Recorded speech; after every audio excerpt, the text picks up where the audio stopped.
Good morning student हम lesson number 9 भारतीय राजनीति और नए बदलाव के बारे में पढ़ रहे थे। कल हमने कैसे कैसे बदलाव हुए तो उसकी परिणति के बारे में हमने पढ़ा। तो मैं आशा करता हूँ कि आप ध्यानपूर्वक आज जो टॉपिक पढ़ने जा रहे हैं उसको सुनेंगे। देखिए 1990 का दशक ये भी एक राजनीतिक घटनाक्रम का जो है दौर माना जाता है। आपने पहले पाठ में पढ़ा था कि इंदिरा गांधी की हत्या के बाद राजीव गांधी प्रधानमंत्री बने। इंदिरा गांधी की हत्या के कुछ दिन बाद ही 1984 में लोकसभा के चुनाव हुए। तो इंदिरा गांधी की आपको पता है 1984 में जो है हत्या कर दी गई थी।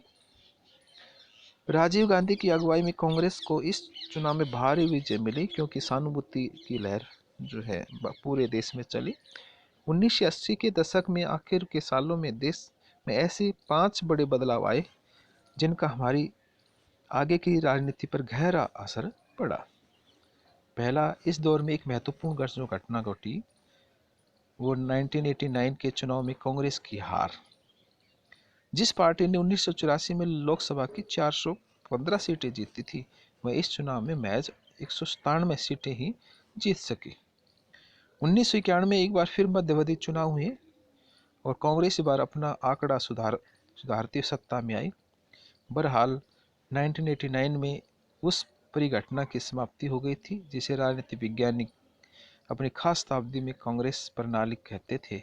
यह बात तो प्रकट है कि कांग्रेस एक महत्वपूर्ण पार्टी के रूप में कायम रही और 1989 के बाद भी देश पर किसी अन्य पार्टी के बजाय उसका शासन ज़्यादा दिनों तक रहा।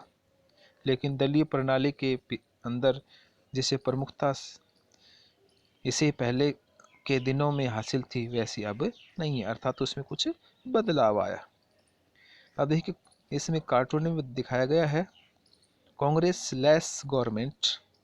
कांग्रेस नेता सीताराम केसरी जो अध्यक्ष थे उस समय के कांग्रेस के, ने देवगौड़ा की संयुक्त मोर्चा सरकार को अपना समर्थन वापस ले। तो देवगौड़ा उस समय हमारे देश के प्रधानमंत्री थे तो कांग्रेस ने अपना समर्थन वापस ले लिया था। दूसरा बड़ा बदलाव राष्ट्रीय राजनीति के मंडल मुद्दे का उदय था। 1900 जो पिछड़ी जाति है उसके लिए ये मंडल का आयोग किया गया था। 1990 की राष्ट्रीय मोर्चे की नई सरकार ने मंडल आयोग की सिफारिशें हैं उनको लागू कर दिया था। इन सिफारिशों के अंतर्गत प्रावधान किया गया कि केंद्र सरकार की नौकरियों में अन्य पिछड़ा वर्ग को आरक्षण दिया जाए। सरकार ने इस फैसले से देश के विभिन्न भागों में मंडल विरोधी हिंसक प्रदर्शन हुए। अन्य पिछड़ा वर्ग को मिले आरक्षण के समर्थन और विरोधियों के बीच चले विवाद को मंडल मुद्दा कहा जाता है। इसने 1989 के बाद की राजनीति में अहम भूमिका जो निभाई। तीसरा, विभिन्न सरकारों ने इस दौर में जो आर्थिक नीति अपनाई वे बुनियादी तौर पर बदल चुकी थी। इसे ढांचागत आयोजन कार्यक्रम अथवा नए आर्थिक सुधार के रूप में जाना जाता है। अब देखिए इनकी शुरुआत राजीव गांधी की सरकार के समय हुई और 1991 तक ये बदलाव बड़े पैमाने पर प्रकट हुए। आज़ादी के बाद से अब तक भारतीय अर्थव्यवस्था जिस दिशा में चलती आई थी वह इन नई आर्थिक सुधारों के कारण मूलगामी अर्थों में कुछ बदलाव आ गया। नई आर्थिक नीतियों की विभिन्न आंदोलनों और संगठनों की तरफ से भरपूर आलोचना हुई। बहरहाल इस अवधि में जितनी सरकार बनी सबने नई आर्थिक नीति पर अमल जारी रखा। चौथी घटनाओं के एक सिलसिले को परिणति अयोध्या स्थित एक विवादित ढांचे बाबरी मस्जिद के रूप में प्रसिद्ध थी के विध्वंस के रूप में हुई और यह घटना 1992 के दिसंबर महीने में हुई। अब ये जो घटना घटी इस घटना ने देश की राजनीति में कई परिवर्तन को जो जन्म दिया और उनका प्रतीक बनी। इस घटना से भारतीय राष्ट्रवाद और धर्मनिरपेक्षता पर बहस जो है तेजी से चलती हुई क्योंकि जो देश के जो धर्म के आधार पर जो मुस्लिम और हिंदू गुट बन गए। इन बदलावों का संबंध भाजपा के उदय और हिंदुत्व की राजनीति से हुआ। आपने देखा कि हिंदुत्व की पार्टी जो है बीजेपी को माना जाता है।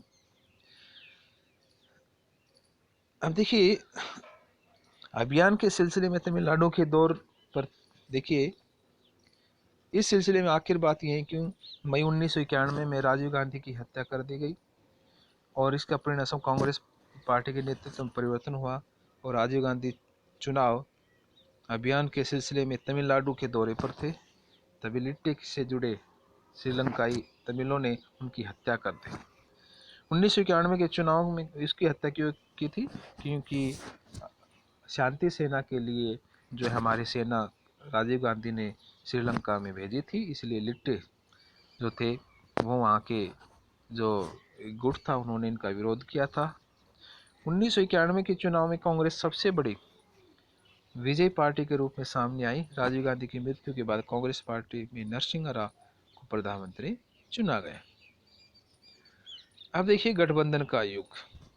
देखिए 1989 के का युग है, इसके बाद जो है गठबंधन का युग माना जाता है।